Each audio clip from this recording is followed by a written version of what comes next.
ये सो यहां पे कुछ तो है।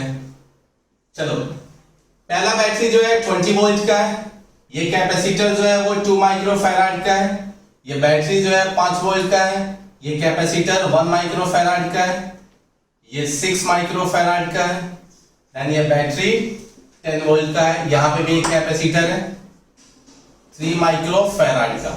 नेमिंग भी दिया है कॉर्नर का A B C D E and F। किसी को डाउट है बच्चे क्वेश्चन में? बोलो। सो पूछा find charge and potential difference across each capacitor. Second one बोला ऑल्सो फाइंड। इसमें देखो एक ही क्वेश्चन है, आज मैं बहुत कुछ सिखाने वाला हूं एक ही क्वेश्चन में। Also find potential difference between points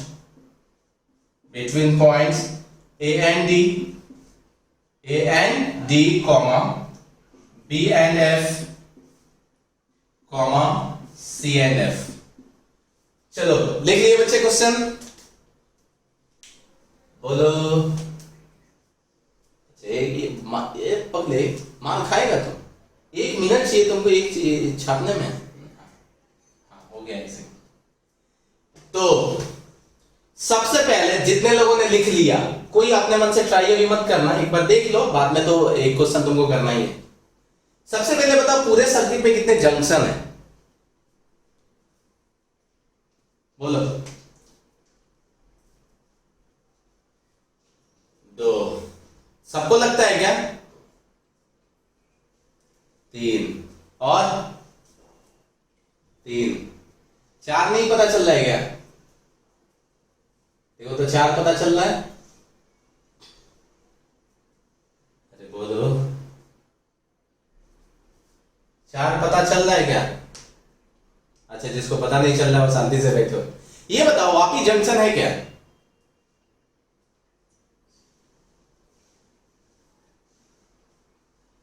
Vapi junction नहीं है, किसको वापी जंक्शन लग रहा है?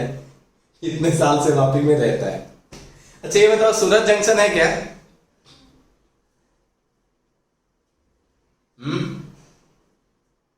सूरत जंक्शन है क्या?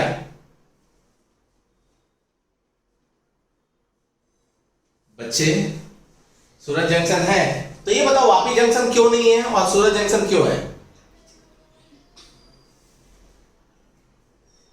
हाँ, जंक्शन का मतलब ये होता है सूरत से ऐसे लाइन डाइवर्ट होते हैं, ठीक है। एक जो होता है हमारा लाइन होता है, और एक भैया लोग जो घर जाते हैं ना, तो उड़ना होते हुए कुछ साइड से निकलता है।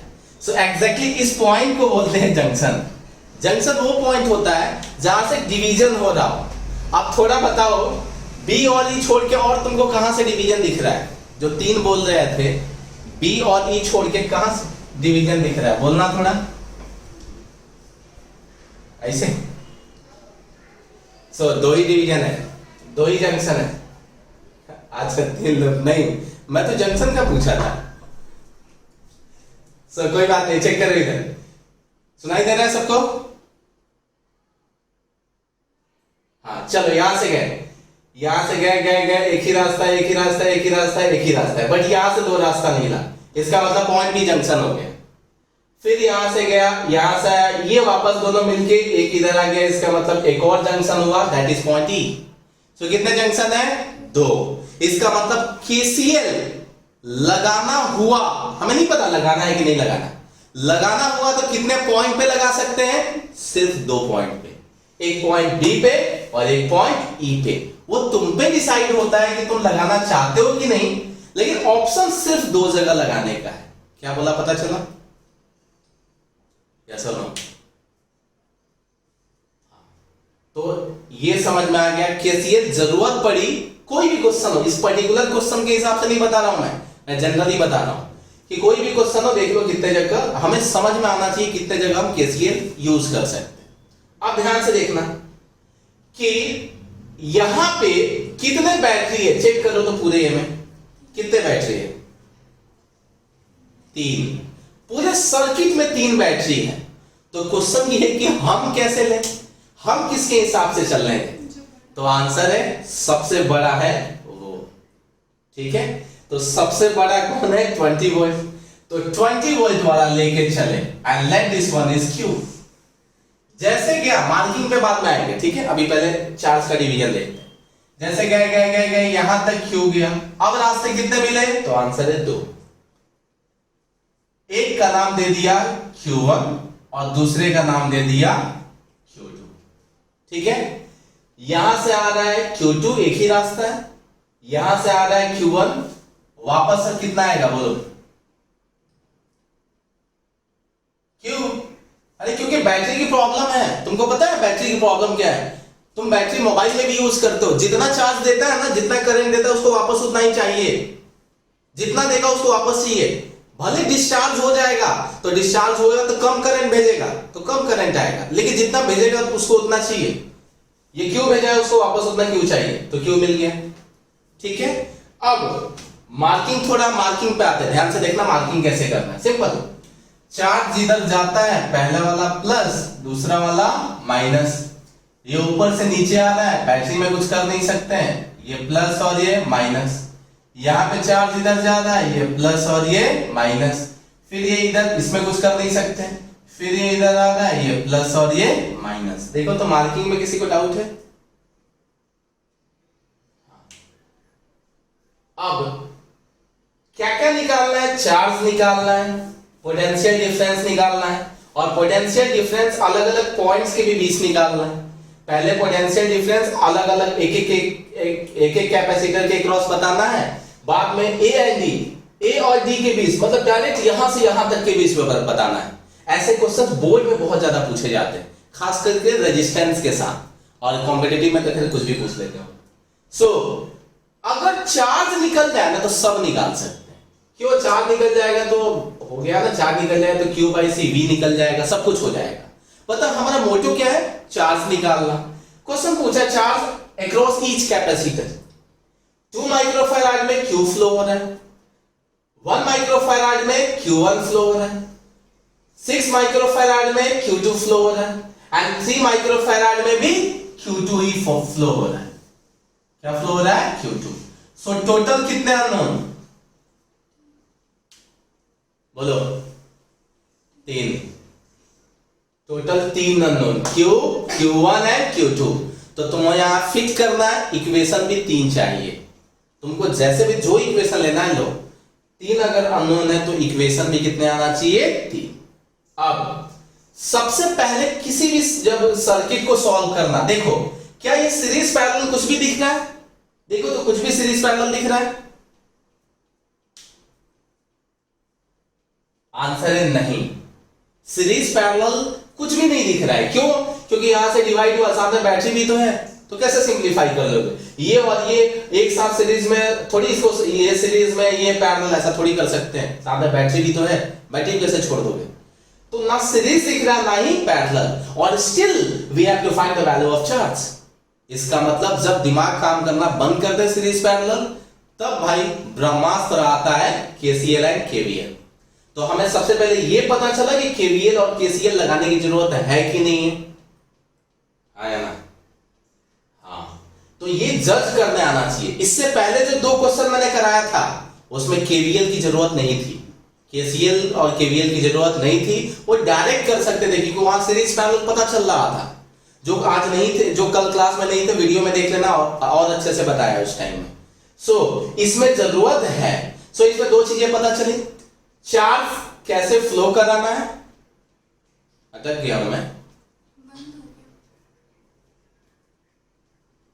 अच्छा एक सेकंड, हाँ एक्चुअली मेरा फोटो जो है ना दिख नहीं, एक मिनट, इसमें ना चार्ज कम हो गया है, इसके लिए शायद अटक गया था। अब क्लियर है? एक सेकंड रुकना, मुझे थोड़ा सा गड़बड़ लग रहा था, कोई वेटिंग पे नहीं है, ठीक है चलो। सो अब आते हैं, हमें क्या क्या पता चला? हमें चार्ज का डिवीजन कैसे करना है वो समझ में है, देन मार्किंग समझ में है। अब अननोन जितने रहेंगे इक्वेशन उतना लिखना है। तो सबसे पहले काम करना कि देखना केसीएल यूज हो रहा है क्या, क्योंकि केसीएल यूज होने से ना छोटा सा इक्वेशन आता है और वो हमारे लिए फायदेमंद होता है। ठीक है, तो चेक करो बी या ई किसी पॉइंट पे लगा सकते हैं, दोनों से सेम ही आंसर आएगा। हम लगाते हैं apply KCL at point B. चलो बी पे केसीएल लगाते हैं। बी पे देखो इनकमिंग का चार्ज क्या है, जल्दी बोलो। क्यू, और आउटगोइंग क्या है, Q2। So Q equal to हो गया Q1 प्लस Q2। जरूरत पड़ने पर हम इसका यूज करेंगे, मतलब एक इक्वेशन हो गया। और कितने इक्वेशन चाहिए, सिर्फ 2। ई वाले पॉइंट पे जब केसीएल लगाओगे तो सेम आएगा। देखो आ रहा है Q1 और Q2 और जा रहा है Q, मतलब सेम ही आएगा, मतलब इस पे लगाने से फायदा नहीं है। तो केसीएल एक ही बार यूज कर पाया। ठीक है बच्चे, सुनाई दे रहा है क्या बच्चे? हाँ ठीक है। सो हाँ मैं क्या बोल रहा हूं सुनो, बी पॉइंट पे केसीएल लगाया तो Q equal to Q1 plus Q2 आया। ई पॉइंट पे जब लगाएंगे ना तो देखो चार्ज Q1 आ रहा है, इधर से Q2 आ रहा है और जा क्या रहा है Q1, मतलब incoming current Q1 charge, incoming charge Q1 and Q2, outgoing Q। So Q equal to Q1 plus Q2 आ गया। समझ में आया इतना? बोलो जल्दी। ठीक है, अब ये इक्वेशन हो गया। अब देखो लूप कितना दिख रहा है तुमको, लूप बताओ। लूप 3 लूप दिख रहा है, 1 2 और एक बाहर वाला, वो टोटल मिलके कितने हो गए 3। सो तुम यहां 3 बार लूप लगाओगे तो कितने इक्वेशन मिलेंगे 3, लेकिन तुमको कितना इक्वेशन की जरूरत है और 2। तो उस टाइम में क्या करना, बड़े वाले लूप में जाने की जरूरत नहीं है। बड़े वाले लूप में तब जाएंगे जब हमें जरूरत होगी, भाई जरूरत ही नहीं। एक ये लूप ले लो, कम एलिमेंट मिलेंगे, ये लूप ले लिया, कम एलिमेंट मिलेंगे। अब ये पूरा लेंगे तो बहुत सारे मिल जाएंगे ना, इसीलिए बड़े वाले लूप में नहीं जाने का। तो सिंगल वाले लूप में जो है ना, छोटे छोटे वाले लूप, इसमें जाओ। 2 ही इक्वेशन, 2 ही अननोन, इज्जत से निकल जाएगा सब कुछ। तो चलो सबसे पहले अप्लाई केवीएल इन लूप। मैं नाम इसलिए दे रहा हूं क्योंकि तुमको समझ में आएगा किस में लगा रहे हैं। इस वाले लूप में लगाते हैं, नाम देते हैं ए बी सी, नहीं A B E F, A B E F and वापस से ए लिखने का मतलब ये है जहां से स्टार्ट हुआ वहीं पे खत्म कर दिए। याद आया बच्चे? आप बोलो क्लॉकवाइज एंटी क्लॉकवाइज, जो दिल करना हो करो। बोलो क्लॉकवाइज चलेगा एंटी क्लॉकवाइज चले? चलो ठीक है। सबसे पहले क्या क्या मिला, प्लस Q/2। 2 माइक्रो है बच्चे, मैं माइक्रो नहीं लिख रहा हूं, भावनाओं को लास्ट में समझ जाएंगे, आंसर आएगा माइक्रो लिख देंगे। ठीक है, सो Q/2। उसके बाद गए तो क्या मिला, +5। उसके बाद गए तो क्या मिला, प्लस Q1/1। उसके बाद गया तो क्या मिला, -20 इक्वल टू 0। देखो तो डाउट है क्या? पक्का ना? सो फाइनल कितना आया, Q/2 and plus of Q1 equal to 15। इसी को लिख सकते हैं Q + 2 Q1 इक्वल टू 30। देखो तो डाउट है क्या बच्चे? जल्दी, हाँ हो गया, एक इक्वेशन आ गया। और आते हैं थोड़ा, अप्लाई केवीएल इन लूप। दूसरा वाला लूप, ये वाले में आते हैं, B C D E B, B C D E B. ये बोर्ड में लिखना, ये टीचर तो बहुत बुरा मान जाते हैं। लूप का नाम लिखना, ठीक है? मेरे को यहां नहीं लिखोगे दिक्कत नहीं है, स्कूल में लिखना, नहीं तो उनको बुरा लगता है। सो चलो अभी एंटी क्लॉकवाइज जाते हैं थोड़ा, ठीक है? सो यहां से एक बार इधर आते हैं, तो पहले इधर से आते हैं, ऐसे जाएंगे। तो पहले क्या मिला, +5। उसके बाद मिला प्लस Q1/1। उसके बाद मिला -Q2/3। उसके बाद मिला +10। उसके बाद मिला -Q2/6 इक्वल टू 0। ठीक है बच्चे? 10 5 15 15 को रहने देते हैं इधर, नहीं उधर भेज देते हैं। तो ये हो जाएगा Q1, ये आएगा -q2/2 इक्वल टू -15। देखो तो बच्चे क्या किया पता चला, ये दोनों को एक साथ ऐड किया।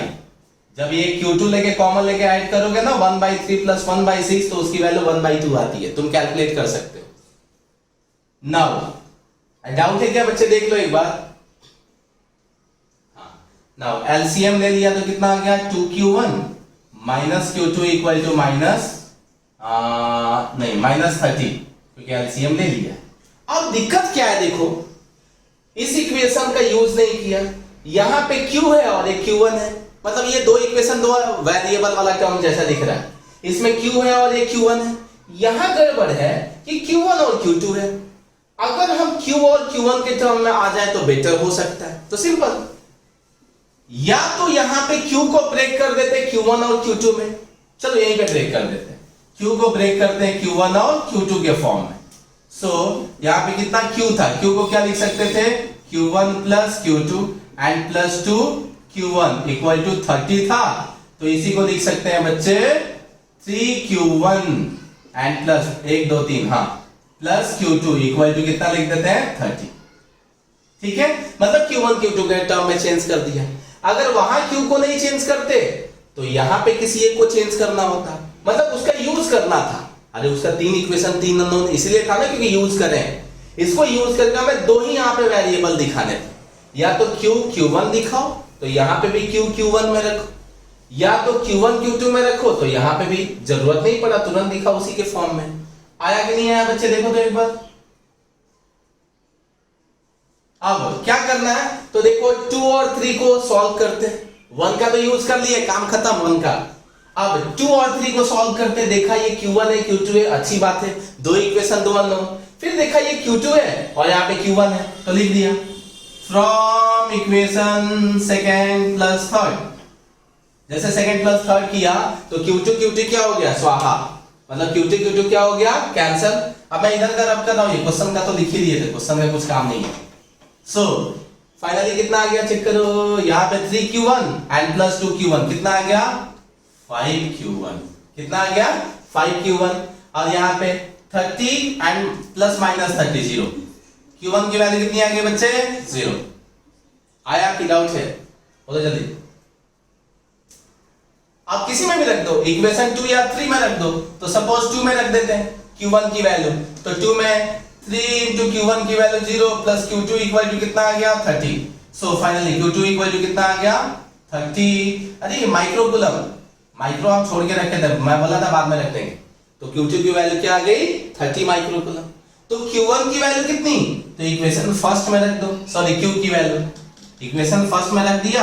सो q की वैल्यू क्या आ गई बच्चे q1 प्लस q2, q1 की वैल्यू 0, q2 की वैल्यू 30 माइक्रो, सो 30 माइक्रो कूलम, ये वैल्यू आ गई किसकी q की। आया किसी को डाउट है बच्चे?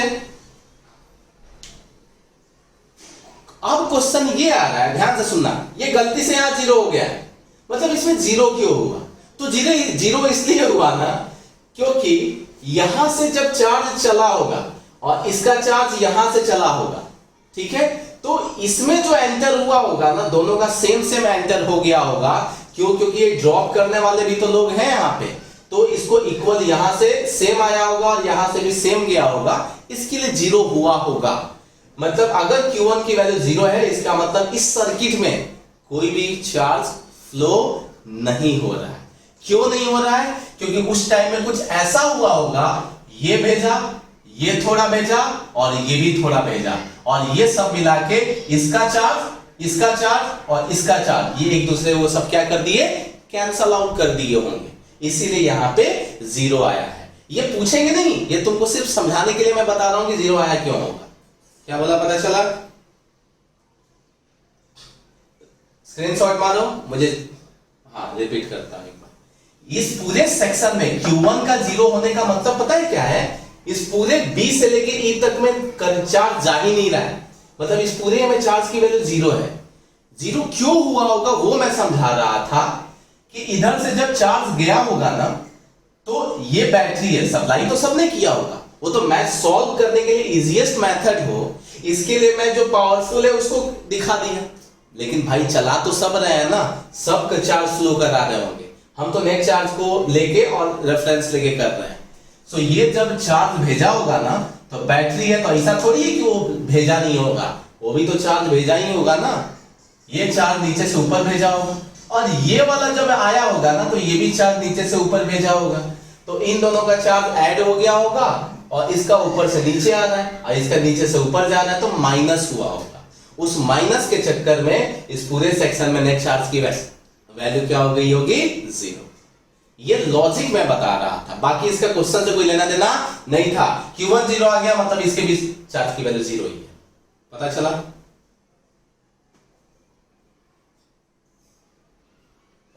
स्क्रीनशॉट मारो, मुझे रब करना है, वो जगह चाहिए मुझे। ठीक है, चलो इसको मैं रब कर रहा हूं। इस इक्वेशन का काम हो गया, हमने बहुत पढ़ाई कर लिया, बहुत समझ लिया। ठीक है, अब और क्या निकालना था? तो पोटेंशियल सबके क्रॉस का निकालना था। अच्छा ठीक है, हाँ चार्ज बताओ, इसके क्रॉस का चार्ज कितना? तो 30 माइक्रो। इसके क्रॉस का चार्ज कितना? बोलो जल्दी। 0। इसके क्रॉस का 30 माइक्रो और इसके क्रॉस का भी 30 माइक्रो। कॉमन सेंस है, 30 जब आ रहा है, इधर जा नहीं रहा है तो सब उधर ही गया होगा। तो इधर 30 है तो उधर भी क्या है? 30 वैसे भी निकल गया। चलो अभी पोटेंशियल डिफरेंस सबके अक्रॉस का निकालना था, तो इसके क्रॉस का पोटेंशियल V1 ले लेते हैं। V1, इसके क्रॉस का V1, इसके क्रॉस का V2, V3, V4। अपने मन से ले रहा हूं, इसका कुछ ये जरूरत नहीं था। इसके क्रॉस का पोटेंशियल बोलो V1 कितना है? Q/C। Q कितना है? देखो देखो देखो देखो, 30 माइक्रो अपॉन 2 माइक्रो कितना हो गया? 15 वोल्ट। ठीक है, V2 की वैल्यू कितनी? तो 0 अपॉन 1 माइक्रो 0। V3 की वैल्यू कितनी? सो Q2 है 30 micro upon 6 micro, 6 5 30, 5 volt. And V4 equal to 30 micro upon 3 micro, कितना हो गया बच्चे? 10 वोल्ट। यहां तक समझ में आया? अब कौन है ये?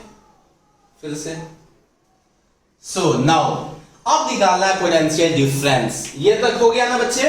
अब पोटेंशियल डिफरेंस वाला भी क्वेश्चन बहुत बार बोर्ड में पूछा गया है, और कॉम्पिटिटिव का छोड़ दो, बोर्ड में भी बहुत बार पूछा गया है। किसके बीच में सबसे पहला पोटेंशियल डिफरेंस निकालना था? ये तो एलिमेंट का हो गया। अब पॉइंट टू पॉइंट देखेंगे, दूर से दूर तक का क्या। सबसे पहला देखो तो किस पॉइंट के बीच में पोटेंशियल डिफरेंस था? A and B. तो पोटेंशियल मतलब V, A मतलब A और D मतलब D। जो बोला वैसे ही लिख दो। इसी को लिख सकते हैं VA माइनस VD, क्योंकि पोटेंशियल डिफरेंस बोला A से D का, तो VA माइनस VD। कोई डेल्टा नहीं है यहां, A और D का पोटेंशियल डिफरेंस बोला है, तो A का लिख दिया माइनस D का लिख दिया, खत्म। यहां तक समझ में आया? अब A से D तक का हमें पोटेंशियल डिफरेंस निकालना, उसको कैसे लिखते हैं हमें पता चला, बट निकालना कैसे? देखो A से D के कितने रास्ते हैं? देखो तो A से D पहुंचने के कितने रास्ते हैं? बहुत सारे हैं। 1 2 3 4, बहुत 4, नॉर्मली 4 ही लिख गया। कितने रास्ते? 4। किसी भी रास्ते से जाओ, चारों में से ऐसे जाओ, ऐसे जाओ, ऐसे जाओ या ऐसे जाओ, आंसर सेम आना चाहिए। अगर आंसर गड़बड़ गलत आ रहा है, डिफरेंस आ रहा है, इसका मतलब गलत किए हो। क्या मतलब पता चला? जिसके बीच निकालना है पोटेंशियल डिफरेंस, वहां से स्टार्ट होना है, लास्ट तक जाना है। रास्ते बहुत सारे हो सकते हैं, कोई भी जाओ आंसर सेम आए। मैं करके दिखाता हूं पहले वाले। A से D चलते हैं, तो A से D ऊपर वाले से चलते हैं, ऐसे चलते हैं। ट्राई क्या करना पता है? वैसे रास्ते से जाना जहां सबसे कम एलिमेंट, कम कैलकुलेशन। इस रास्ते से जाए तो देखो 2 ही मिल रहा है, एक बैटरी और एक कैपेसिटर। इस रास्ते जा रहे हैं तो 3 एलिमेंट मिल रहा है, इससे जा रहे हैं तो ज्यादा मिल रहा है। तो हम उस रास्ते से जाएंगे जिधर से कम एलिमेंट हो, कम कैलकुलेशन, जल्दी आंसर। बट पहला मैं सिखाना इसीलिए ऊपर से जा रहा हूं। चलो कैसे करना है ध्यान से देखो। मैं क्यों बोलता हूं कि हमेशा फर्स्ट टर्मिनल लो? बिकॉज बहुत सारे लोग बाद वाला टर्मिनल लेते हैं जब केवीएल लगाते हैं, और पोटेंशियल डिफरेंस जब निकालते हैं ना तो पहला वाला लेना पड़ता है, इसीलिए कंफ्यूजन होता है। तो क्या करना है देखो ध्यान से। ए से कहां पहुंचना है? डी पे। चलो गए गए गए, ऐसे सबसे पहले क्या मिला देखो तो प्लस, तो लिख दिया प्लस। Q बाई Q का मतलब कितना है? Q का मतलब 30/2, ठीक है। उसके बाद गए तो मिला प्लस। Q2 का मतलब भी 30 दिया है, तो 30/6। उसके बाद गए तो पहले क्या मिला, -10। पहुंच गया ना डी पे, हो गया डी पे पहुंच गया। अब क्या चाहिए, कितना आंसर आएगा ये आ जाएगा अपना 15 दूना 30, 6 × 25 30, और ये तो कितना आ गया देखो 10 वोल्ट। किसी को डाउट है, बोलो। आप इसी को तो चलो दूसरे रास्ते से जाते हैं, बोलो कौन से रास्ते से चले, बोलो नीचे वाला। चलो यहां से आते हैं, यहां से नीचे आया, सबसे पहले क्या मिला +20, उसके बाद आया कुछ नहीं मिला, यहां मिला माइनस, इसके पास चार्ज है 30 और ये है 3, सो 20 - 10 = 10 वोल्ट। और किसी रास्ते जाना है क्या, गया समझ में आ गया, पक्का ना। चलो दूसरा पॉइंट बोलो, किसके बीच निकालना है,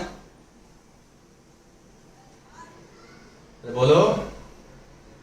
B एंड F था शायद, B and F, so VB minus, सुनाई दे रहा है क्या सबको, सो B इधर है, F इधर है, आवाज कट, तो B और F के बीच में एक काम करो, इधर से आ जाओ। सो ये है -30/2 और ये मिला +20, सो ये कितना हो गया -15 एंड +20, 5 वोल्ट। किसी भी रास्ते से जाओ आंसर सेम आएगा। मैं रिकनेक्ट करता हूं, डिस्कनेक्ट करके, तब तक तुम लोग सब निकाल लो, आंसर बता दो फिर, ठीक है बच्चे। तो पता चला कि नहीं चला, बोलो। इसमें क्या क्या सीख गए हम एक साथ। सबसे पहले सीखे KVL लगाने की जरूरत कब है, जब पैरेलल सीरीज ना दिखे। दूसरा, चार्ज कैसे लेना है, चार्ज जो सबसे बड़ा है उसके अकॉर्डिंग ले लो, बाद में डिवीजन करते जब, ठीक है। तीसरा पता चला मार्किंग, चार्ज जैसे जाता है चार्ज, तो पहले वाला प्लस कर देता है, दूसरा वाला क्या कर देता है, माइनस कर देता है। देन जितने अननोन रहेंगे उतने इक्वेशन यूज करना है। अब तुम पे डिपेंड करता है कि तुम क्या यूज करके करना चाहते हो। तुम चाहते अगर KCL नहीं यूज करना होता तो KVL भी यूज कर। आवाज नहीं आ रही है बच्चे, आपके नेटवर्क का प्रॉब्लम है। सो अगर KCL यूज नहीं करते तो 1 KVL, 2 KVL, 3 KVL, तो 3 इक्वेशन 3 अननोन, बट वो बहुत बड़ा इक्वेशन बनता, सो गधा मजदूरी वाला काम होता, ठीक है। इसीलिए हम KCL जहां यूज करना वहां पे कर लेंगे। सच में समझ में आया यहां तक। थर्ड चैप्टर के भी किसी भी KVL में एक भी डाउट नहीं जाएगा, जाना चाहिए अगर ये समझ में आ गया तो। एक क्वेश्चन तुम लोग करोगे कि आगे बढ़ा जाए। तो छोड़ देता हूं बच्चे, फिर मैं दूसरा एक क्वेश्चन होमवर्क देता हूं। होमवर्क तो ऑलरेडी इसमें है, ये में अपने किसमें, नोट्स में, तो यहां पे क्वेश्चन नहीं करने देता हूं, चलेगा बच्चे, पक्का, हाँ ठीक है। सो अब आते हैं बच्चे, इसको मैं रब कर रहा हूं, स्क्रीनशॉट लेना है तो ले लो, ले चुके होगे शायद। ये एग्जामिनर पे 3 मार्क का है तो 3 मार्क का, नहीं तो 4 मार्क का। जनरली ये 5 मार्क में पूछते हैं CBSE में, इसलिए एक थ्योरेटिकल क्वेश्चन दे देते हैं। स्क्रीनशॉट की जरूरत नहीं है इसलिए, क्योंकि मैं नोट्स में बना सॉल्व कर चुका हूं, टेंशन मत लो। सो मैं बोल रहा था कि जब बोर्ड में पूछते हैं ना ये क्वेश्चन, तो एक मार्क का डाल देते हैं कि डिफाइन किरचॉफ्स लॉ। एक थ्योरेटिकल क्वेश्चन हो जाता है किरचॉफ्स लॉ, बाकी 4 मार्क के लिए क्वेश्चन दे देते हैं, ठीक है। छोटा क्वेश्चन रहा तो 3 मार्क का आता है, और बड़ा रहा तो 5 मार्क का आता है, मतलब 4 मार्क का आता है। सो इस टाइप का एक क्वेश्चन घर से कर लोगे ना, बोलो, ठीक है। सो हेडिंग देते हैं व्हीटस्टोन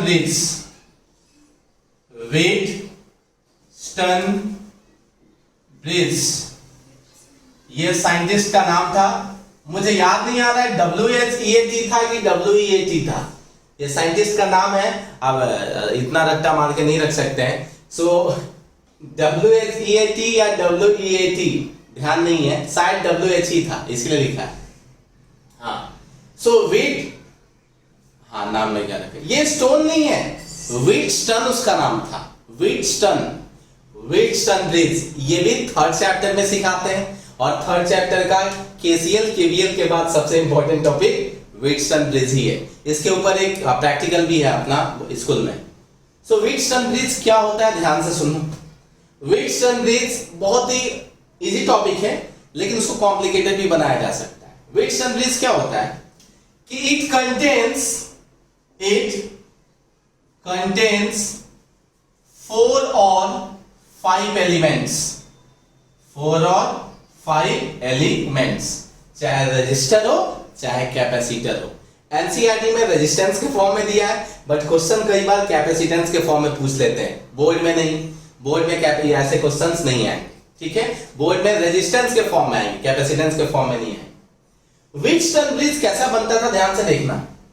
ये ब्रिज को बोलते हैं व्हीटस्टोन ब्रिज, सॉरी रेजिस्टेंस मैं कैपेसिटेंस के फॉर्म में ही सिखा रहा हूं।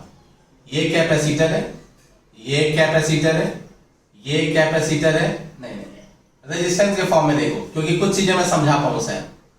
ये एक रेजिस्टेंस ले लिया R1, यहां पे एक रेजिस्टेंस है, यहां पे एक रेजिस्टेंस है। नाउ ये कुछ ऐसा बना, इसको बोलते हैं bridge. That bridge is called Wheatstone bridge. कितने रेजिस्टेंस है, 5, R1 R2 R3 R4, ये R5। और यहां जब वहां सिखाते हैं तो एक गैल्वेनोमीटर लगा देते हैं। बताओ गैल्वेनोमीटर क्या करता है? हाँ, करंट है कि नहीं, बस यही काम होता है उसका, और कोई काम नहीं होता है। सो बहुत बार सर्किट जब बनाते हैं तो ये एलिमेंट नहीं होता है, ये बीच वाला, और बहुत बार ये एलिमेंट होता है। मतलब 4 रहेगा तो 1 2 3 4, और 5 रहेगा तो एक बीच में भी आएगा। मतलब इसी का रिकंस्ट्रक्ट में डायग्राम लोग ऐसे भी बहुत सारी जगह बना के दिखाते हैं। 4 अगर एलिमेंट में के बनाना है तो बीच में कोई एलिमेंट ही नहीं रखते हैं, ये 4 एलिमेंट से बना, ठीक है। अब ये R1 हो गया, ये R2 हो गया, ये R3 हो गया, और ये R4 हो गया, ठीक है बच्चे। बोलो, किसी को डाउट है? हाँ, अब 4 भी है, 5 भी है। एक्चुअली 5वें का यूज नहीं होता है, ठीक है, इसीलिए 4 भी दिखाते हैं बहुत सारे लोग। इसका यूज नहीं होगा, क्यों नहीं होगा थोड़ी देर में बताता हूं। यहां तक किसी को डाउट है? 4 या 5 एलिमेंट से ब्रिज का स्ट्रक्चर कैसे है? ऐसे जाएगा, ऐसे जाएगा, ऐसे जाएगा और ऐसे आएगा, ठीक है। अब बीच में गैल्वेनोमीटर तो कंपलसरी रहता है, बाकी रेजिस्टेंस एक बीच में डाल भी सकते हैं, नहीं भी डाल सकते। इसका प्रिंसिपल है बैलेंसिंग कंडीशन का। ध्यान से सुनो, ये ब्रिज का स्ट्रक्चर है। ब्रिज अब बैलेंस है कि नहीं बैलेंस है, ये अलग की बात है। ब्रिज कितने एलिमेंट मिलके बनता है, तो 4 या 5। अब balancing condition of bridge, balancing condition of bridge मैं डिराइव नहीं कर रहा हूं, थर्ड चैप्टर में डिराइव करूंगा। ये 3 मार्क का क्वेश्चन आता है, व्हीटस्टोन ब्रिज के ऊपर 3 मार्क का क्वेश्चन आता है रेजिस्टेंस के साथ, तो डिराइव वहां पे करूंगा, यहां नहीं कर रहा हूं। व्हीटस्टोन ब्रिज का बैलेंसिंग कंडीशन क्या है, देखो। अगर अपोजिट रेजिस्टेंस का मल्टीप्लीकेशन, मतलब R1 into R3 equal to R1 into R3 equal to R2 into R4 हो गया, R2 इंटू R4 हो गया। अगर ऐसा हो गया, इसका मतलब उस टाइम में let this one is point A, this one is point B, this one is point C and this one is D। कुछ भी लिख दिया अपने हिसाब से, A B C D, ठीक है। ध्यान से सुनना, A B C D ये 4 पॉइंट्स है। इसी को देखो, बहुत सारे लोग ऐसे भी लिखते हैं, R1 upon R2 equal to R4 upon R3 भी लिखते हैं। लेकिन बेस्ट वे क्या है, मल्टीप्लिकेशन अपोजिट वाला कर दो। अगर ये दोनों मल्टीप्लिकेशन सेम हो गया, तब potential at B equal to potential at C हो जाता है। ये डेरिवेशन वहां पे मैं कराऊंगा अच्छे से रेजिस्टेंस के टर्म। अगर ये दोनों का मल्टीप्लिकेशन हो गया तो ये प्रूफ है, हवे में नहीं बोला जा रहा है। उस टाइम में B और C का पोटेंशियल सेम हो गया। अगर B और C का पोटेंशियल सेम हो गया, देन या that is no current will flow through galvanometer। मतलब अगर ऐसा हो गया तो गैल्वेनोमीटर के क्रॉस कोई भी करंट नहीं जाएगा, इसका मतलब इसके क्रॉस करंट की वैल्यू क्या हो जाएगी, 0। समझ में आया क्या बोला मैं? करंट को फ्लो होने के लिए ना पोटेंशियल डिफरेंस चाहिए। व्हीटस्टोन ये स्ट्रक्चर है, ये स्ट्रक्चर व्हीटस्टोन है, याद रखना है आपको। बहुत ज्यादा डिटेल में वो डेरिवेशंस वगैरह थर्ड चैप्टर में देखेंगे, बट मुझे कैपेसिटर के क्वेश्चंस कराना है, इसके लिए मैं सिखा रहा हूं। ये स्ट्रक्चर है व्हीटस्टोन का। अब बैलेंस है कि नहीं है, उसके बैलेंस कंडीशन क्या होता है सुनो। बैलेंस कंडीशन क्या उसने बताया था व्हीटस्टोन ने? उसने बोला था कि अगर R1 इंटू R3 का मल्टीप्लीकेशन R2 इंटू R4 के इक्वल टू हो गया, उस टाइम में B और C का पोटेंशियल सेम हो जाता है। मैं डेराइव कराऊंगा थर्ड चैप्टर में क्यों कैसे सेम हो जाता है। मैं यहां बता रहा हूं कि अगर ये, हाँ बोलो, तो इसीलिए मैं बोला ना कि दोनों डायग्राम कैसे ही बनाओ कोई फर्क नहीं पड़ता है। किसी भी केस में ये डमी एलिमेंट होता है, क्योंकि यहां पे कोई भी करंट नहीं जा रहा है ना, तो इस एलिमेंट का कोई भी काम नहीं है। सो बहुत सारे लोग कंफ्यूज करने के लिए, या क्वेश्चन में भी बताऊंगा, यह एलिमेंट दिया रहेगा तुम, हाँ बोलो,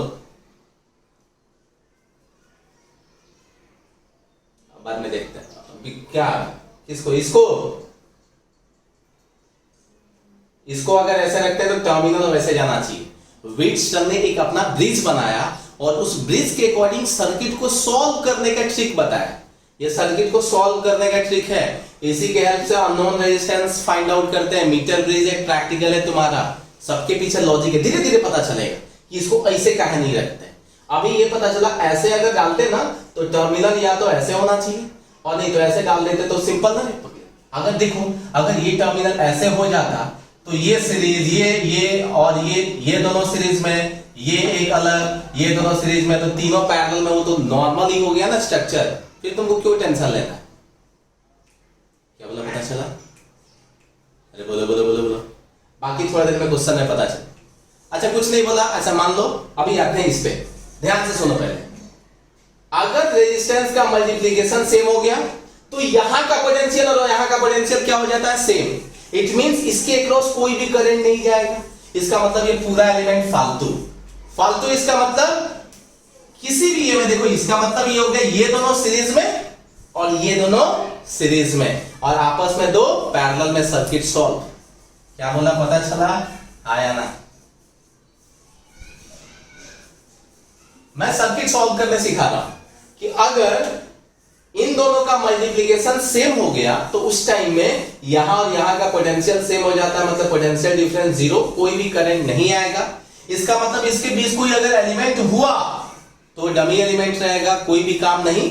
जो भी करंट आएगा इधर से निकलेगा और इधर निकल लेगा, इधर का इधर निकल लेगा। सो होगा क्या, ये अगर I1 है तो ये भी I1 हो जाता है, ये अगर I2 है तो ये भी I2 हो जाता है। इसके अक्रॉस में बीच में कोई भी करंट नहीं जाता है।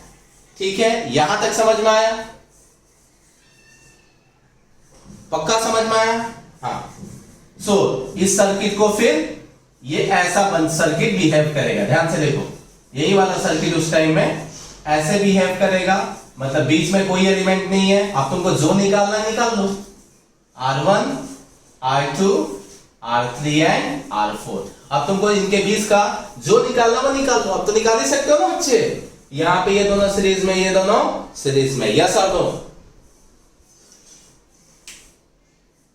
तो आज मैं अब यहीं पे मैं कैपेसिटर रख के कराने वाला हूं। तो कैपेसिटर में कैसे होगा, अपोजिट का मल्टीप्लाई कर दो, कैपेसिटेंस सेम आ गया तो बैलेंस है, मतलब बीच का एलिमेंट खत्म हो जाएगा।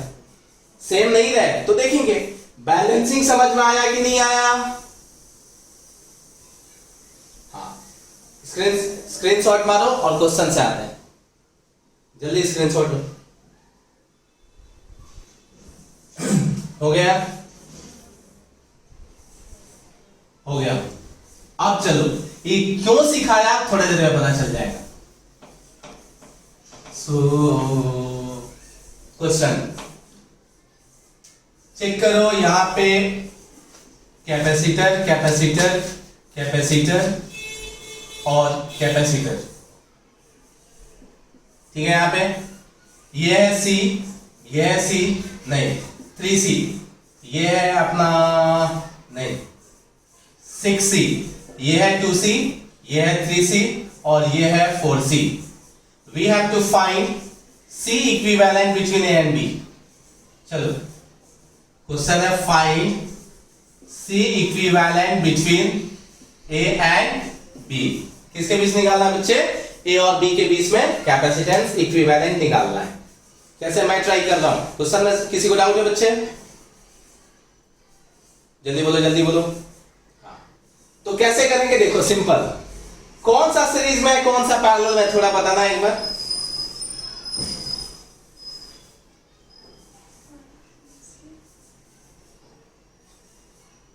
अब सुनो, सर्किट देख के पता चला कोई भी सीरीज में नहीं है और कोई भी पैरेलल में नहीं है. सीरीज में इसलिए नहीं है क्योंकि यहां से जब चार्ज जाएगा, जब नहीं समझ में आए तो जिसके बीच निकालना है उसके बीच में क्या लगा दो? बजरी. यहां से चार्ज जाएगा, कितने पार्ट में डिवाइड हुआ? 2. मतलब सीरीज तो नहीं हुआ.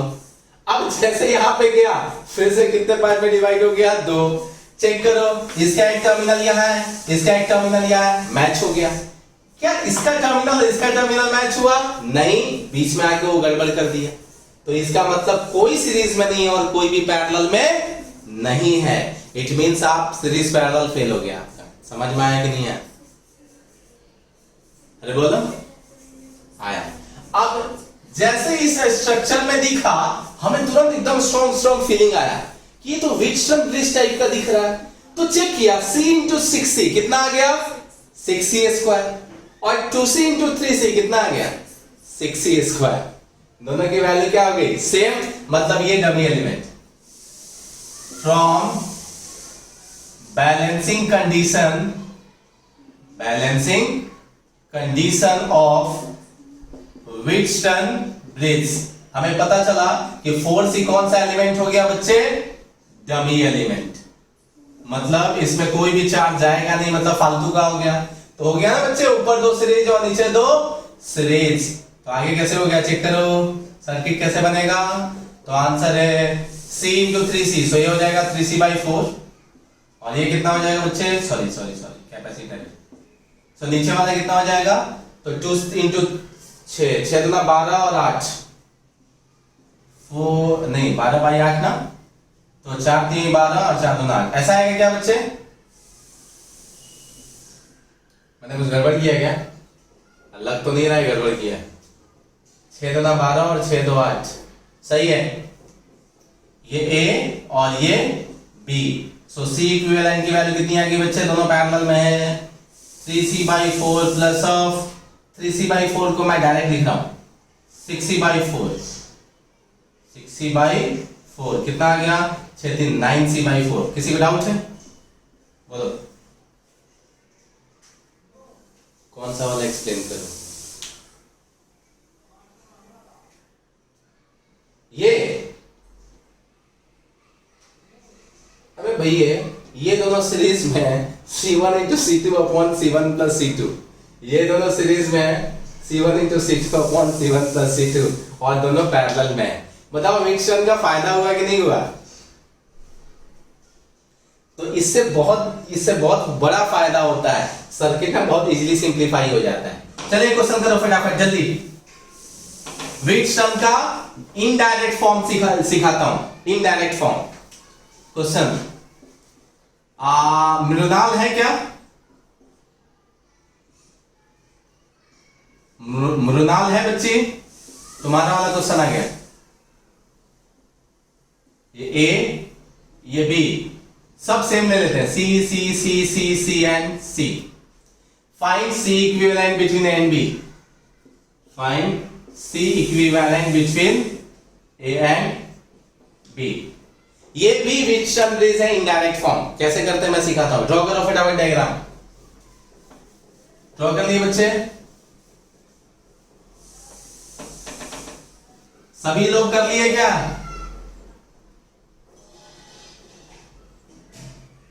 तो चलो अब करते हैं. ये एक व्हीटस्टोन ब्रिज. देखो 5 एलिमेंट दिख रहा है क्या? तो जब भी इस टाइप पे अगर दिख जाए 5 एलिमेंट दिखे ना, तो थोड़ा फीलिंग होनी चाहिए कि भाई व्हीटस्टोन ब्रिज बन सकता है. लेकिन देख के लग तो नहीं रहा है व्हीटस्टोन ब्रिज है, बट बन सकता है. कैसे? ध्यान से सुनना. पोटेंशियल मार्किंग रूल करो। चलो ये जंक्शन है पॉइंट 1, क्या ये भी पॉइंट 1 होगा बच्चे? नहीं होगा, क्यों? क्योंकि ऊपर में कैपेसिटर हो गया। तो सिंपल, जब अलग अलग हो गया तो ये 1 2 3 4 खत्म ना, 4 नाम कर दो, 1 2 3 4। और कोई जंक्शन दिख रहा है क्या? देखो तो, बोलो बोलो बोलो बोलो। नहीं, तो बस हो गया। चलो प्लेसमेंट कैसे करना है ध्यान से देखो। 1, ये हो गया अपना 1। एक सेकेंड रुको, काम मेरा गर्म हो गया। ये हो गया अपना 1, उसके बाद 2, देन 3 एंड देन 4। ये अपना सीक्वेंस रहेगा 1 2 3 4 1 2 3 4 ऐसे। 1 2 3 4 करोगे तो नहीं आएगा, ठीक है। यहाँ सेम सेम है तो हो सकता है आंसर आ जाए, बट जनरली नहीं है। 1 2 3 4। क्यों ऐसा किया? क्योंकि चेक करो A और B किससे कनेक्टेड है? A 1 से कनेक्टेड है और B 4 से कनेक्टेड है, और हम चाहते दोनों एक ही लाइन में है। फिर से देखो, सुनो ध्यान से। A 1 से कनेक्टेड है और B 4 से कनेक्टेड है, हम चाहते दोनों हॉरिजॉन्टल लाइन में है। इसलिए 1 2 3 4 आगे पीछे कर दोगे तो नहीं बैलेंस, मतलब व्हीटस्टोन ब्रिज का परफेक्ट फॉर्म नहीं आएगा। क्या किया पता चला? हाँ, अब सिंपल, 1 से 2 के बीच में C, 2 से 3 के बीच में C, देन 3 से 4 के बीच में C। नाउ 1 से 3 के बीच में C, देन 2 से 4 के बीच में C। क्या व्हीटस्टोन बना? आया ना? अब 1 किससे कनेक्टेड है? 1 से A कनेक्टेड है एंड 4 से B कनेक्टेड है। बच्चे ये इनडायरेक्ट फॉर्म है व्हीटस्टोन ब्रिज का। ये बना लिया। क्या देखो, बैलेंस है क्या? बैलेंस है। अगर बैलेंस नहीं होता तो पता है कोई सीरीज कोई पैरेलल में नहीं है, लेकिन जैसे देखा C इंटू C और C इंटू C सेम हो गया, इसका मतलब this element is called dummy element. ऊपर का 2 सीरीज में, नीचे का 2 सीरीज में, C/2 और C/2 इक्विवेलेंट आ गया C। सच में पता चला? पक्का आया ना? अरे क्या दे इसमें, देखिए ये कैसे बनाया वो पता चला? तो सिंपल ना बच्चे। ठीक है, कोई बात नहीं। चेक करो, अपोजिट मल्टीप्लाई करो कैपेसिटेंस का, ये C into C square, C into C square, दोनों सेम हो गया ना। इसका मतलब यहां और यहां का पोटेंशियल सेम, कोई करंट बीच में नहीं, चार्ज बीच में नहीं, मतलब ये डमी एलिमेंट। तो ये दोनों सीरीज में, ये दोनों सीरीज में, और आपस में दोनों पैरेलल में, मतलब ये दोनों का मिला के, ये जो मिला के जो होगा वो वैल्यू आ जाएगी C/2, और ये दोनों जो सीरीज है ये दोनों को मिला के वैल्यू कितनी आ जाएगी? C/2, और दोनों पैरेलल में ऐड कर देंगे तो कितना आंसर आएगा? C। पक्का समझ में आया बच्चे? अरे यस और नो? किसी को डाउट नहीं है ना? अरे है तो बोलो। हाँ, कौन हाँ बोल रहा है? ऐसे गड़बड़ गड़बड़ खेलते हैं सर। चलो मैं क्वेश्चन कर एक क्वेश्चन दे रहा हूं, फटाफट बनाओ तो 1 मिनट के अंदर आंसर आना चाहिए। ए बी, ये C, ये 5C, 1 मिनट रुकना।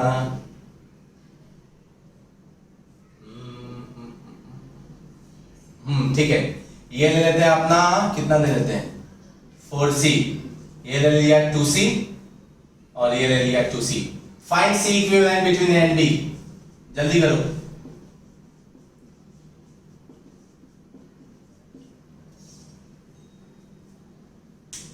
जल्दी जल्दी करो।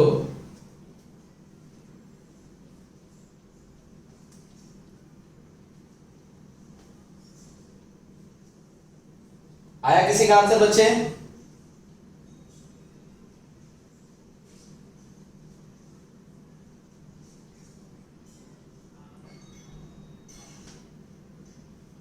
बोलो।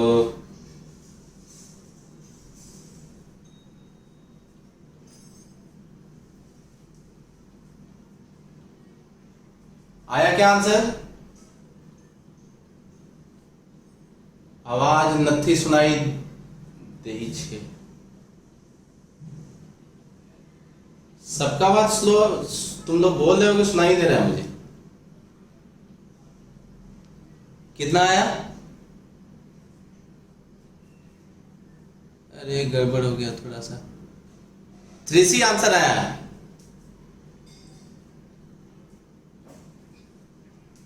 तो गलत आंसर आया फिर।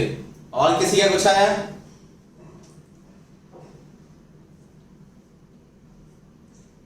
बोलो। ये हो सकता है 2C। रुको रुको रुको रुको, मुझे नहीं पता आंसर। और किसी का कुछ आया क्या? 3C 2C सबका आया। ठीक है, तो चलो मैं एक बार देख लेता हूं।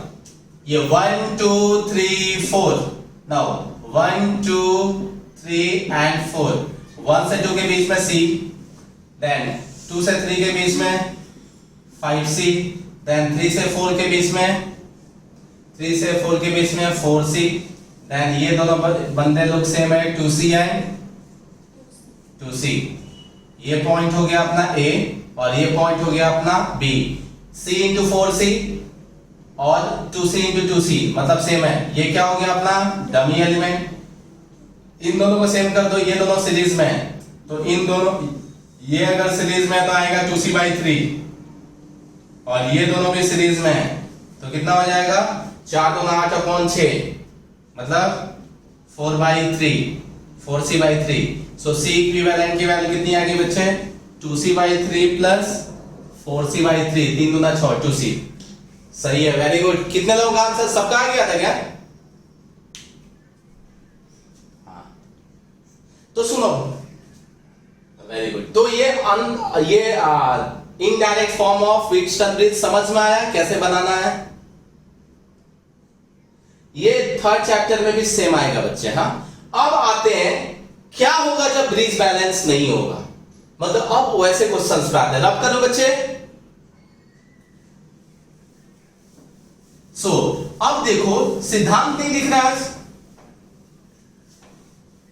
अच्छा है, ठीक है, वेरी गुड। अब चलो व्हीटस्टोन ब्रिज में हमारा कंडीशन टॉपिक है अनबैलेंस्ड। जल्दी जल्दी देखो, टाइम कम है आज।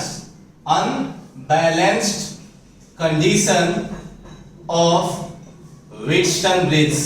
ये बहुत इंपॉर्टेंट है। एचसी वर्मा में भी ऐसे क्वेश्चंस हैं, बोर्ड में ऐसे क्वेश्चन नहीं आएंगे।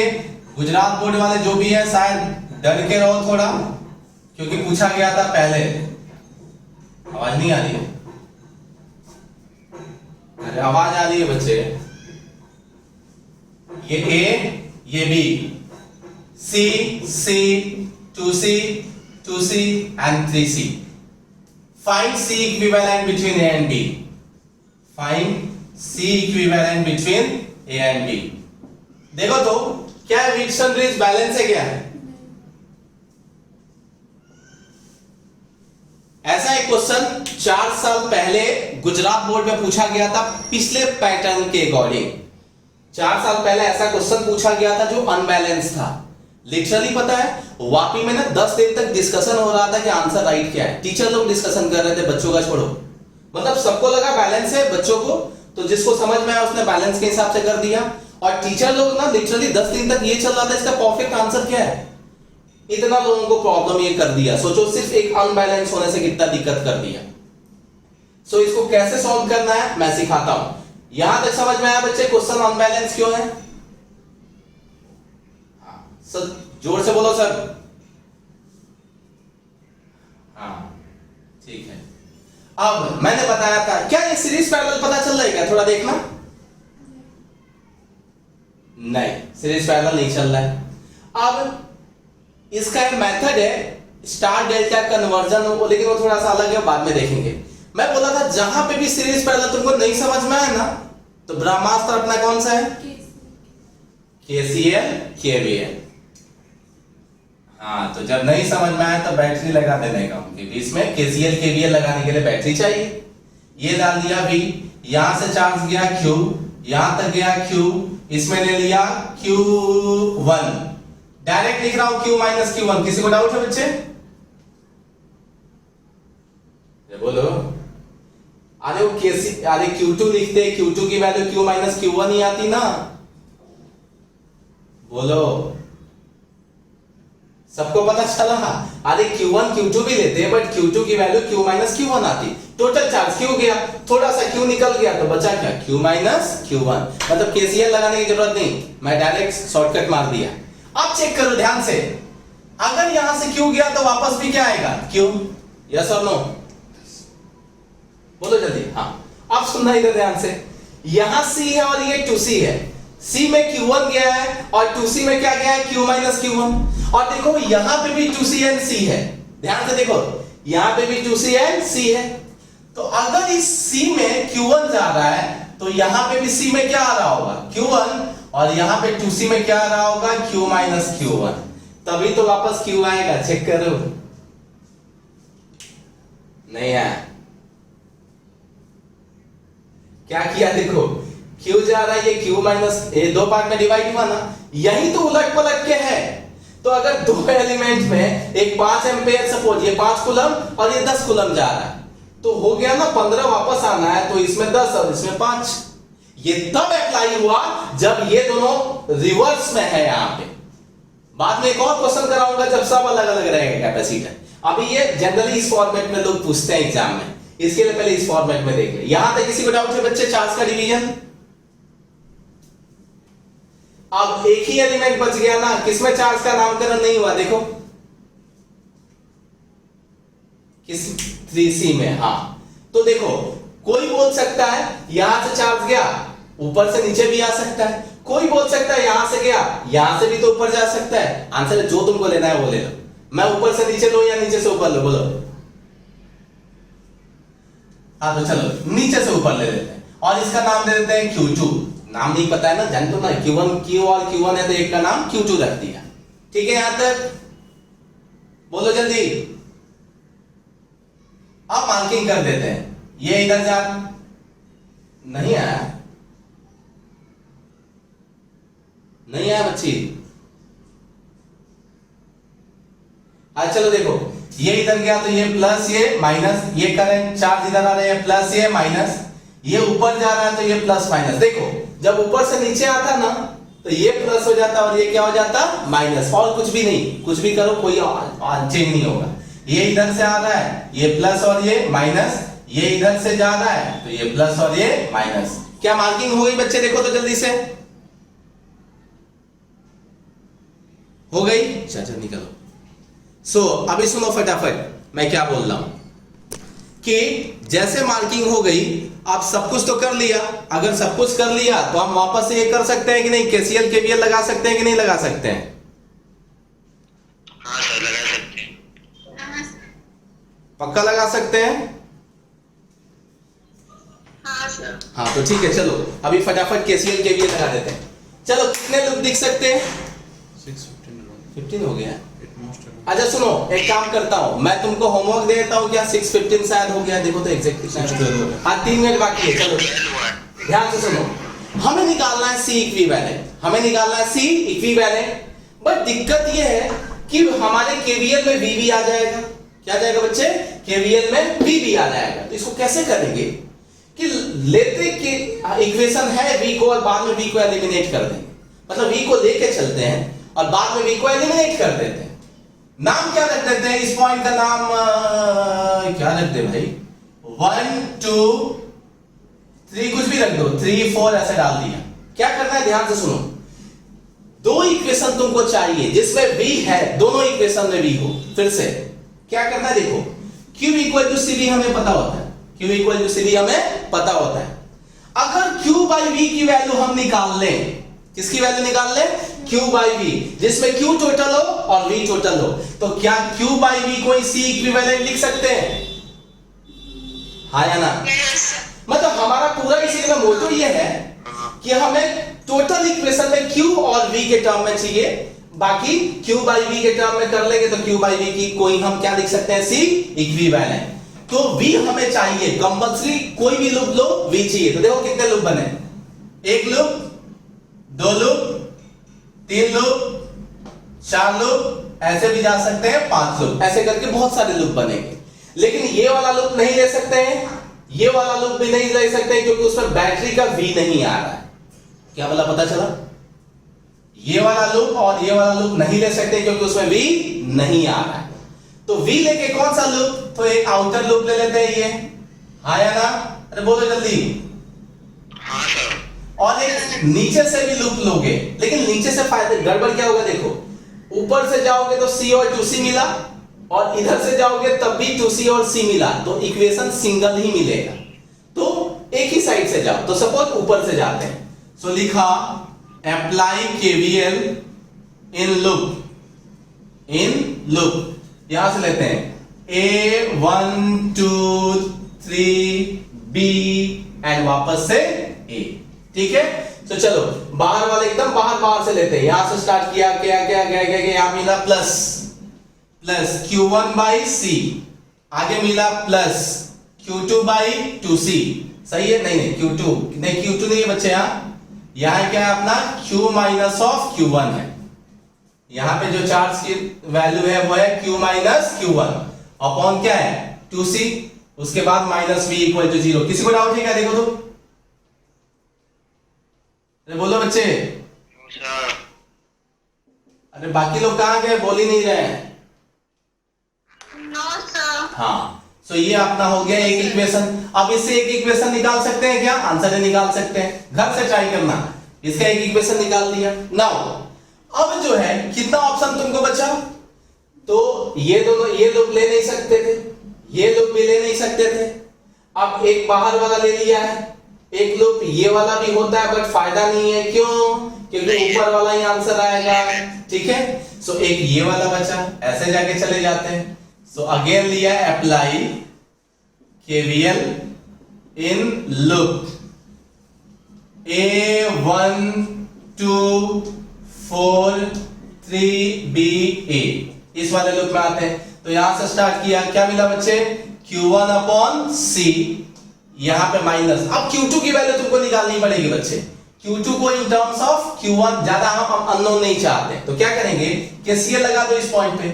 इनकमिंग क्या है? Q माइनस Q1, आउटगोइंग क्या है? सो Q2 एंड प्लस Q1। ध्यान से देखो, इस पॉइंट पे इनकमिंग है Q माइनस Q1, आउटगोइंग दो है, एक Q2 और दूसरा Q1।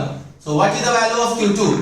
सो Q1 minus, sorry minus Q1 Q minus 2Q1 ना, Q माइनस 2Q1, ये Q माइनस Q1 था। सो Q2 की वैल्यू Q माइनस 2Q1 आ गया, ठीक है?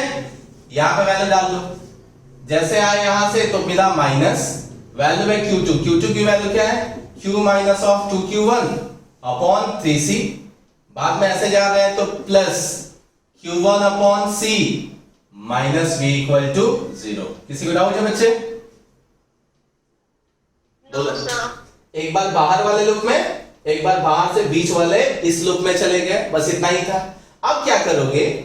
Q1 को एक साथ कर देना, Q को एक साथ इसमें सिंप्लीफाई थोड़ा कर लेना, यहां पे भी कर लेना, Q1 को कैंसिल कर देना, मतलब दो इक्वेशन दो अननोन दिखते हैं ना, तो Q1 को क्या कर देना? फर्स्ट और सेकंड से एलिमिनेट कर देना, तब तुमको सिर्फ दो ही टर्म बचेंगे, एक Q का, दूसरा V का। सो जो भी टर्म आएंगे Q बाई V जो कर देना, वही C इक्विवेलेंट है। क्या बोला, पता चला? आया ना? कि इस इक्वेशन से और इस इक्वेशन से सॉल्व करके ना Q1 को कैंसिल कर देना, तो बचेगा सिर्फ एक Q का टर्म और एक V का टर्म, और Q बाई V क्या आ जाएगा फिर? C equivalent. ये उसका, ठीक है बच्चे? ये होमवर्क रहा कल के लिए।